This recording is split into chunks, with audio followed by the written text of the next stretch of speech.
तो आइए हम लोग देखते हैं बिहार बोर्ड कक्षा 10वीं की गणित 12.3 का क्वेश्चन नंबर 10। तो क्वेश्चन नंबर 10 को करने जा रहे हैं। इसमें क्या है कि एक समबाहु त्रिभुज दिया गया है और इसके तीनों कोने पर एक वृत्त खींचा गया है। तो इसमें हमको निकालना है, ये जो छायांकित भाग दिख रहा है, इस छायांकित भाग का क्षेत्रफल निकालना है। और इसमें दिया क्या क्या है वो देखते हैं सबसे पहले।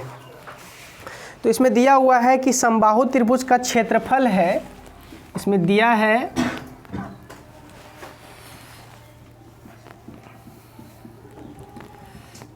है कि समबाहु त्रिभुज का क्षेत्रफल बराबर 17320.5 सेंटीमीटर स्क्वायर। एक तो समबाहु त्रिभुज का क्षेत्रफल दे दिया है और क्या बोला जा रहा है कि त्रिभुज के प्रत्येक शीर्षों को केंद्र मानकर त्रिभुज की भुजा के आधे की बराबर की त्रिज्या लेकर एक वृत्त खींचा जाता है। यानी कि यहाँ पे क्या किया गया है, त्रिभुज के जो तीनों कोने हैं, इस कोने को मान लिया केंद्र, इस केंद्र मान के इसको एक वृत्त खींचा, फिर इसको केंद्र मान के एक वृत्त खींचा, फिर इसको केंद्र मानकर एक वृत्त खींचा। इस प्रकार 3 वृत्त खींचे गए हैं। ठीक है, तो हमको निकालना है छायांकित भाग का क्षेत्रफल। तो हम लोग छायांकित भाग का क्षेत्रफल निकालते हैं। इसके साथ साथ इस क्वेश्चन में दिया हुआ है कि पाई का वैल्यू हमको लेना है 3.14 और √3 का वैल्यू लेना है हमको 1.73205। तो इतना ही दिया हुआ है इस सवाल में। अब इस सवाल को हम लोग करते हैं और छायांकित भाग का क्षेत्रफल निकालते हैं। तो छायांकित भाग का क्षेत्रफल निकालने के लिए हमको क्या करना पड़ेगा, थोड़ा सा सबसे पहले इस पर डिस्कस करते हैं कि करना क्या पड़ेगा। तो छायांकित भाग का क्षेत्रफल निकालने के लिए हमको निकालना पड़ेगा सबसे पहले इस त्रिभुज का क्षेत्रफल, जो कि मेरे पास पहले से दिया हुआ है। समबाहु त्रिभुज का क्षेत्रफल ये मेरे पास है, इसे हमको निकालने की ज़रूरत नहीं है। ठीक है, और इस समबाहु त्रिभुज के क्षेत्रफल में ये जो 3 त्रिज्याखंड दिख रहा है, ये पहला त्रिज्याखंड, ये दूसरा और ये तीसरा, 3 त्रिज्याखंड जो दिख रहा है, इस तीनों त्रिज्याखंड को क्या करना पड़ेगा, घटाना पड़ेगा। समबाहु त्रिभुज के क्षेत्रफल में तीनों त्रिज्याखंड को हम घटा देंगे तो हमारा छायांकित भाग का क्षेत्रफल निकल जाएगा। तो हम लोग क्या करते हैं, सबसे पहले अब तीनों त्रिज्याखंड का क्षेत्रफल निकालते हैं। यहाँ लिखेंगे तीनों त्रिज्याखंड का क्षेत्रफल बराबर, तो त्रिज्याखंड का जो क्षेत्रफल होता है वो होता है θ/360 πr²। अब यहाँ ज़रूरत है हमको किसकी, थीटा की। थीटा कितना होगा, कोण कितना होगा। तो हम जानते हैं कि ये एक समबाहु त्रिभुज है और समबाहु त्रिभुज जो होता है उसके प्रत्येक कोण जो है आपस में क्या होते हैं, बराबर होते हैं। जैसे कि भुजा बराबर होती है उसी प्रकार उसके कोण भी आपस में बराबर होते हैं। तो समबाहु त्रिभुज की जब भुजाएं बराबर होती है तो कोण भी आपस में क्या होगा, बराबर होगा। तो कोण भी आपस में बराबर होगा। तो इसके लिए अब क्या करना पड़ेगा हमको कि तीनों कोणों का योग कितना होता है, 180 डिग्री। तो इसमें ये प्रत्येक कोण कितना कितना हो जाएगा, 60 डिग्री। ये भी हो जाएगा 60 डिग्री और ये भी हो जाएगा 60 डिग्री, तीनों हो जाएगा 60 डिग्री का। ठीक है, अब जो है हमको इसमें और क्या चाहिए, थीटा तो हो गया, और क्या चाहिए, आर चाहिए, त्रिज्या चाहिए, जो मेरे पास नहीं है। त्रिज्या मतलब क्या, त्रिज्या मतलब क्या, यहाँ से लेके यहाँ तक की दूरी, या तो यहाँ से लेके यहाँ तक की दूरी। वो आर मेरे पास है ही नहीं, वो आर मेरे पास नहीं है। तो सबसे पहले आर को निकालना होगा। बिना आर निकाले हम त्रिज्याखंड का क्षेत्रफल लगा नहीं सकते हैं। तो हम क्या करेंगे, यहाँ पर समबाहु त्रिभुज का जो क्षेत्रफल दिया हुआ है उसको लेते हैं, इस लाइन को हम मिटाते हैं। ठीक है, हम क्या करते हैं, ये जो क्षेत्रफल दिया हुआ है इसको लेते हैं। समबाहु त्रिभुज का क्षेत्रफल बराबर दिया हुआ है 17320.5। ठीक है। और इस बगल क्या करेंगे, इसका फॉर्मूला रखेंगे, इस बगल इसका सूत्र रखेंगे। तो समबाहु त्रिभुज का क्षेत्रफल क्या होता है, √3/4 इंटू ए स्क्वायर। सबको याद है कि नहीं। अब क्या करेंगे, यहाँ पे ए स्क्वायर है 173,205, ये भाग में है, कहाँ चला जाएगा, गुना में। ये ऊपर में गुना में है, कहाँ जाएगा, भाग में। तो यहाँ हो जाएगा ए स्क्वायर बराबर, यहाँ पे पॉइंट था 173,205 गुना 4 बट यहाँ √3 है।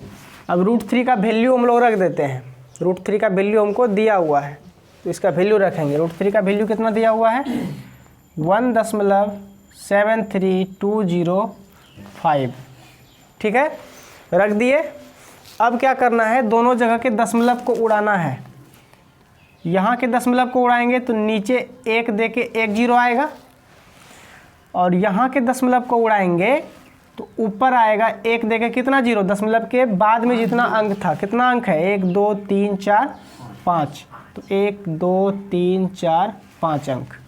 अब यहाँ पे दशमलव दोनों जगह से उड़ गया है, तो ये दोनों तो सेम चीज़ है ना, दोनों क्या हो जाएगा, कट जाएगा, दोनों कट गया।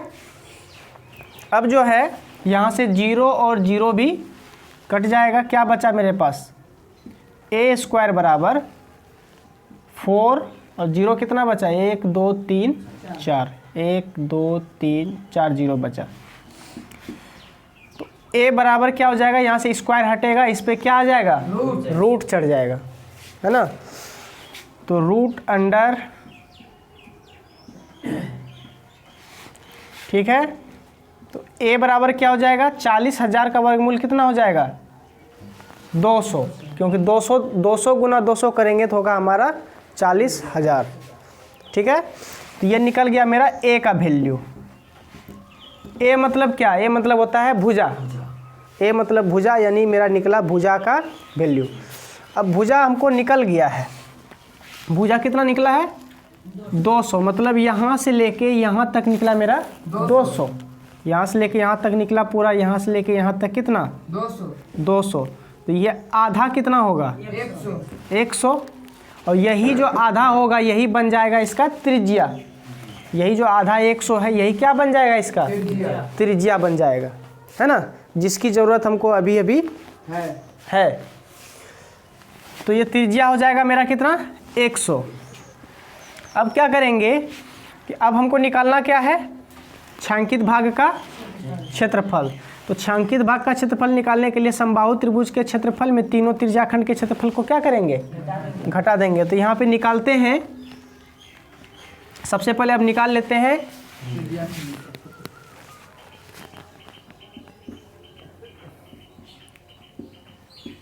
त्रिज्याखंड का, तीनों त्रिज्याखंड का, ठीक है, तीनों त्रिज्याखंड का क्या क्षेत्रफल बराबर, तो क्या होता है सूत्र, θ/360 πr²। थीटा कितना होगा, और तीनों त्रिज्याखंड है तो गुना कितना करना पड़ेगा, 3, क्योंकि 3 त्रिज्याखंड है इसलिए उसमें 3 से गुना करना होगा। तो थीटा कितना है हमारा 60 डिग्री, 60/360 गुना पाई का मान कितना 3.14 गुना आर का स्क्वायर, मतलब आर कितना है हमारा 100, अभी अभी आर निकाले हैं 100, तो कितना करना पड़ेगा 100 गुना यहाँ पे कितना है 3, यहाँ तक आ रहा है ना। अब देखो 0 0 क्या हो जाएगा, कैंसिल, यहाँ से 6 छाके 36, यहाँ से फिर 3 दूना 6, ठीक है, पॉइंट उड़ाएंगे तो नीचे आ जाएगा 100, नीचे आएगा 100, और 100 कट गया। अब यहाँ देखो 2 से ये 50 कट जाएगा, है ना, कितना बचा 314 गुना 50, यानी कितना हो जाएगा, इसको गुना करते हैं, 5 चौके 20 की 0, 2 बचा,